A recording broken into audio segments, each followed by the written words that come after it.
E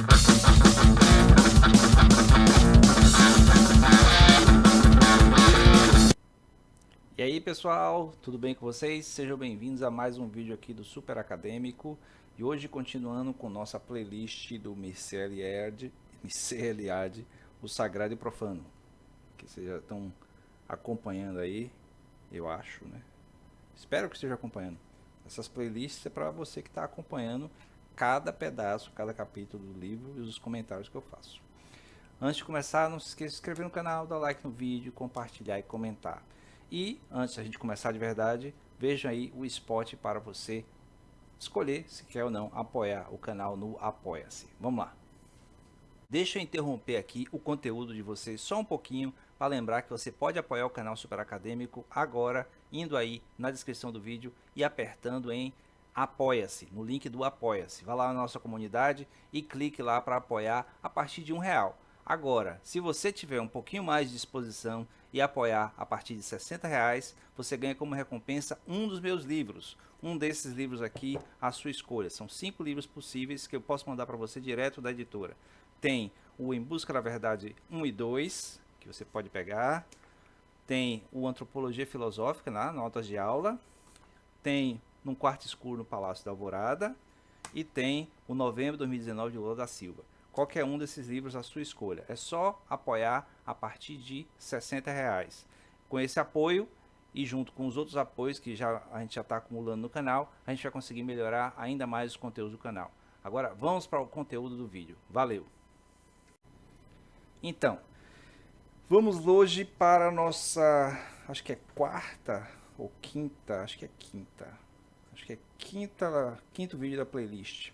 Não sei se dá para terminar hoje, acho que não. Talvez. Depende da quantidade de destaques que eu fiz.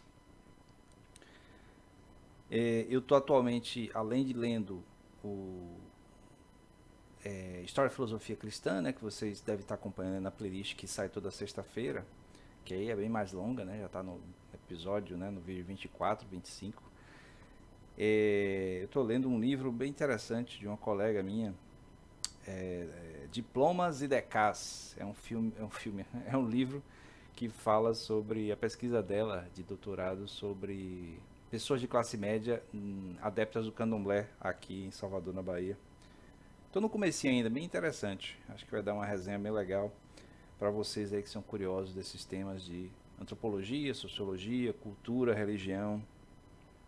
Bom, vamos lá. O capítulo que a gente vai ver hoje é o quarto capítulo, Existência Humana e Vida Santificada. Lembrando que nos 2 últimos vídeos, né, nós falamos primeiro sobre o tempo sagrado e sobre o cosmos, né, que é o local sagrado. Então, aqui ele vai sair, né, da questão do tempo e do espaço sagrados para falar sobre a vida humana santificada, a vida humana sagrada, as hierofanias relacionadas com a vida dos indivíduos. O primeiro item é a santificação da vida. Como é que isso acontece, né? Como é que uma vida normal, comum, ordinária se santifica, se sacraliza de uma maneira excepcional? Ele vai dizer que ao longo da nossa vida, né, muitos dos nossos atos são desprovidos de um significado espiritual, exceto para aquele que está dentro de um sistema de sacralização, em que todas as ações, todos os atos, mesmo os mais prosaicos, são revestidos de um significado espiritual. Isso aí que levaria a uma espécie de santificação, né, da vida, já que todos os atos, inclusive os atos fisiológicos, os atos mais, né, desagradáveis da vida, são considerados como parte de uma vida santa, sacra, né, ou sagrada. Não é mais acessível na sociedade desacralizada a experiência de uma vida sexual santificada. Aqui é uma conclusão a respeito dos atos sexuais sendo transformados em atos sacralizados, atos sagrados, né, santificados. Na nossa vida, né, que está dizendo sociedade desacralizada como a nossa supõe-se ser, né, a vida sexual deixa de ser santificada. Bom, eu não sei, eu tendo a ter minhas dúvidas sobre uma afirmação dessa, já que se você olhar muito do nosso o nosso repertório simbólico, especialmente de consumo da mídia de entretenimento, está ligado a uma meio que sacralidade do sexo. Seja do sexo em si, como ato, seja do sexo como a possibilidade através dos romances, através dos elementos dos relacionamentos, né, da maneira como são apresentados na mídia de entretenimento. Isso meio que sacraliza um pouco o ato sexual também. Sem falar que é um produto extremamente explorado, né, extremamente muito bem explorado, muito explorado pela mídia de entretenimento.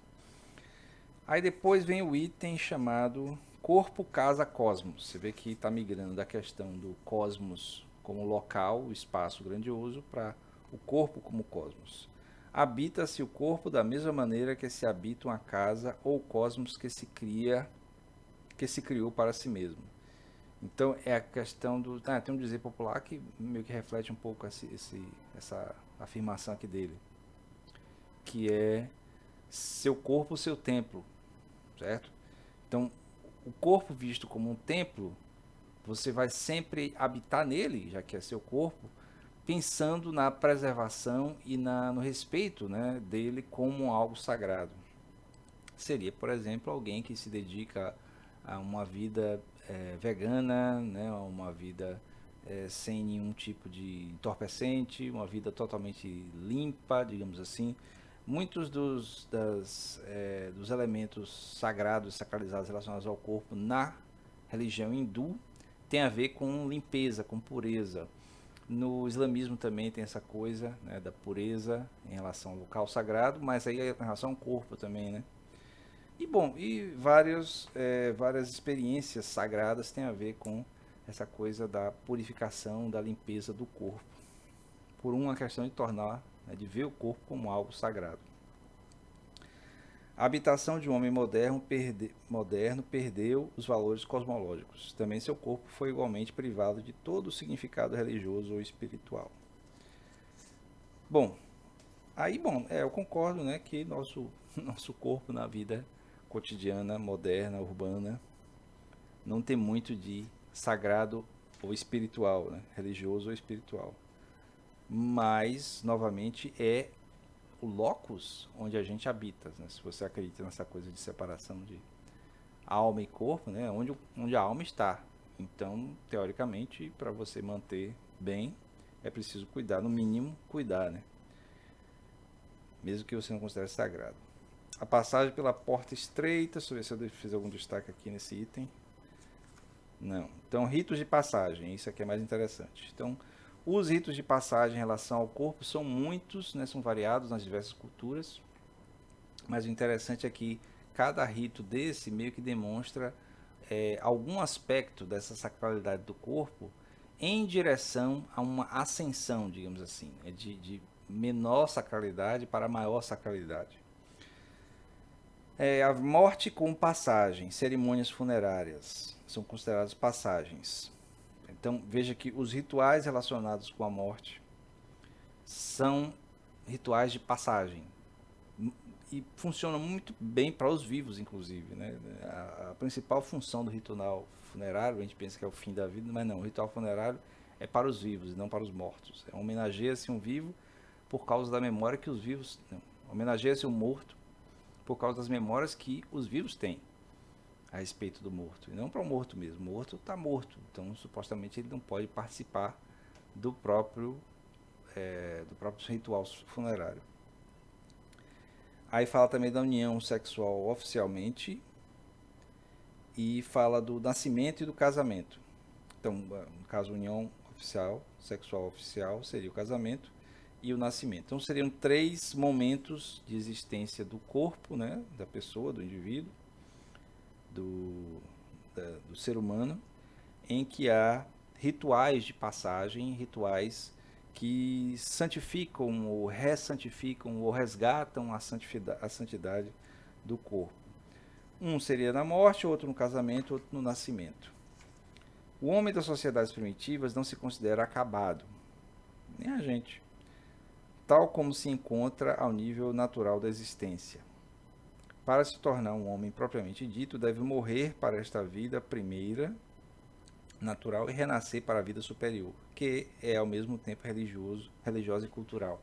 Isso ele está falando dos rituais que são feitos muitas vezes quando tem a passagem de um momento de vida para outro, da infância para a adolescência ou da adolescência para a vida adulta, em que há uma certa ritual de morte simbólica da pessoa antes, né, antes dela passar por esse momento diferente. Então, de certo modo, há sempre uma espécie de resgate de uma destruição simbólica, né? O corpo, ele meio que morre simbolicamente. Na ficção tem uma...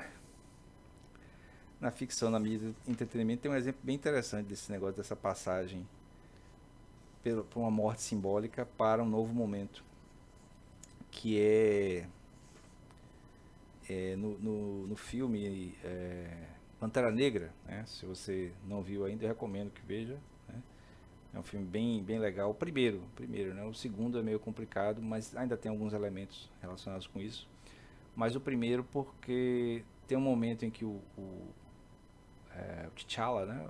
Que é o Pantera Negra original, ele, ele sem os poderes dele, ele ganha o direito de assumir o trono e para ganhar de novo os poderes ele passa por uma cerimônia em que ele toma o líquido lá feito da flor, né?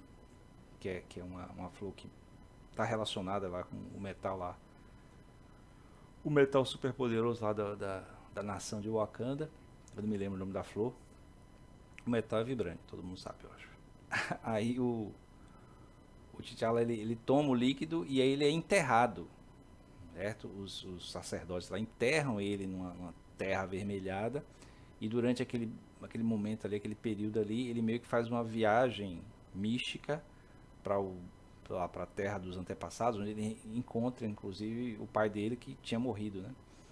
E aí conversa com o pai e tal, tem um momento de encontro, né? Um encontro místico com entidades antepassadas e tal. E depois ele ressurge, acorda novamente, já restaurado seus poderes, já com o novo manto, né? O novo manto de rei, né? Além do protetor do país, também o rei. Então, isso é um exemplo da ficção que é acessível, né? Todo mundo pode pegar e ver, mas que é bem representativo do modelo de ritual de passagem que ele está falando aqui, que representa simbolicamente uma morte de um momento da vida para ir para outro. Aí, falar de sociedades masculinas e femininas. Tinha outro item aqui, fenomenologia da iniciação. São rituais de iniciação, desse exemplo que eu dei. Há diferenças entre rituais masculinos e femininos, é claro, especialmente nas sociedades primitivas. Na nossa sociedade tem, imagina, sociedades mais tradicionais. Morte, iniciação, simbolismo e o ritual iniciático, que comporta ser engolido por um monstro, como ser enterrado pela terra, desempenha um papel considerável tanto nas iniciações como nos mitos heróicos, nas mitologias da morte. É sempre alguma coisa assim, né? Ir para as profundezas e aí restaurar, né? No outro vídeo eu falei sobre o batismo, né? Ir para as profundezas das águas e daí restaurar a sua vida, a vida como um ser humano completo, alguma coisa assim. Então tem sempre uma relação de reencontro com o sagrado através de uma morte simbólica, um segundo nascimento ou criação espiritual, o sagrado e profano no mundo moderno, que é que eu destaquei aqui. Conhecer as situações assumidas pelo homem religioso, compreender esse universo espiritual em suma, fazer avançar o conhecimento geral do homem. Bom, ele está tentando afirmar que é importante saber essas coisas. Não necessariamente, você pode passar a sua vida sem saber essas coisas, mas é interessante, porque conecta você como indivíduo com a coletividade histórica da qual você faz parte. Os deuses criaram o homem e o mundo. Os heróis civilizadores acabaram a criação e a história de todas as obras divinas e semidivinas está conservada nos mitos. Então, as narrativas heróicas servem para reconstruir essa conexão dos sujeitos, né, de nós, com esse elemento sagrado, às vezes esquecido, no caso das sociedades modernas. Às vezes esquecido, mas nem tanto, né? Porque lembrem o seguinte, gente, Mircea Eliade, deixa eu ver, esse nome deve ser francês, eu acho que eu falei que ele é francês, né?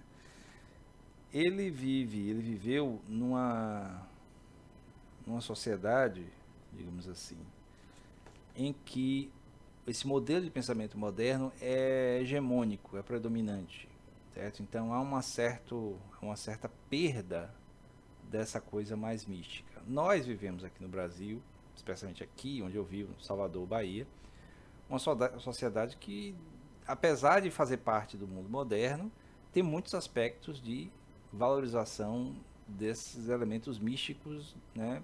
Vamos chamar de primitivos, né? De fundamentais, de originários, né? E aí,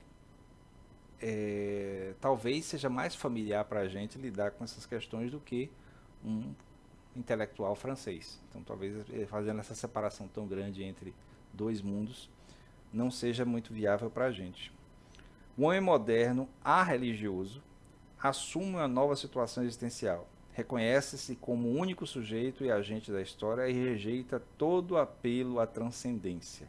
Novamente, a mesma coisa. Isso aqui faz sentido se você é uma pessoa vivendo no ambiente urbano, né, no caso um professor, universitário, pesquisador, em que vê as coisas de maneira arreligiosa, certo? Em uma sociedade predominante assim, que eu não vejo desse jeito na nossa sociedade. Eu vejo muito mais o contrário. Me parece muito mais predominante um modelo religioso e pessoas como eu são, na verdade, a minoria, né? Mas ele está falando um pouco de conjuntura geral, né? O homem profano, queira ou não, conserva ainda os vestígios do comportamento do homem religioso, mas esvaziado dos significados religiosos.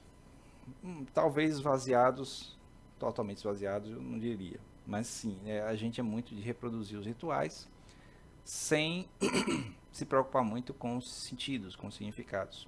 Como nas festas populares, por exemplo, né? Tem muito disso. A pessoa vai para a festa popular porque vai para a festa popular.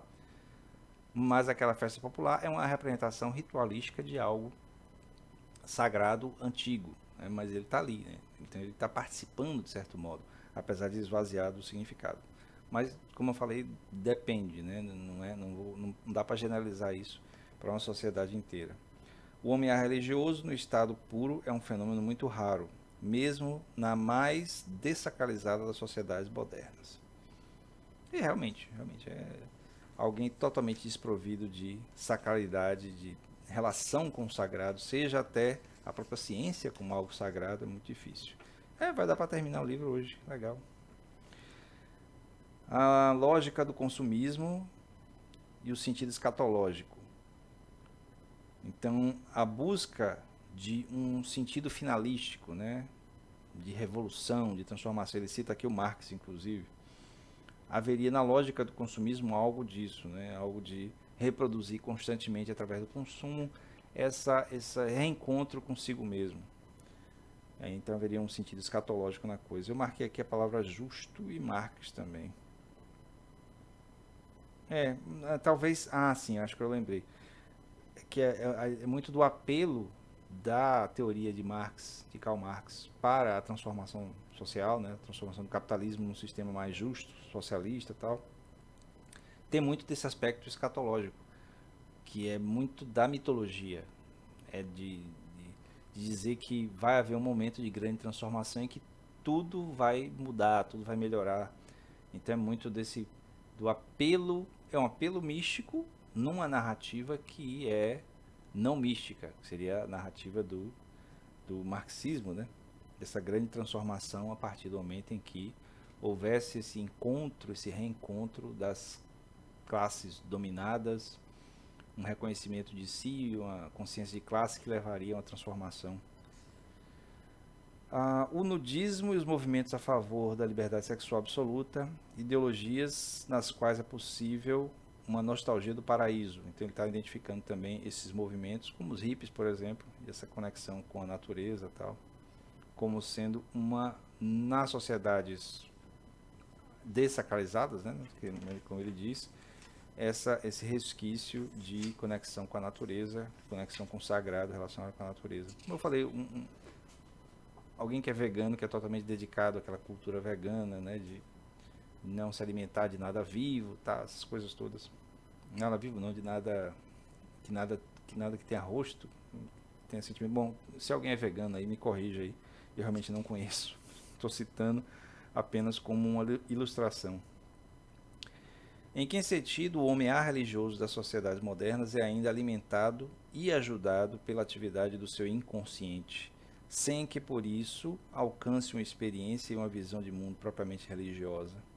É, ele mencionou inconsciente, então, por exemplo, muitas pessoas que se reencontram ou se conectam consigo mesmo através de terapia, de certo modo, estão buscando um reencontro com a sacralidade de si mesmo, né? Então, pelo menos dá para ver muito desse tipo de coisa.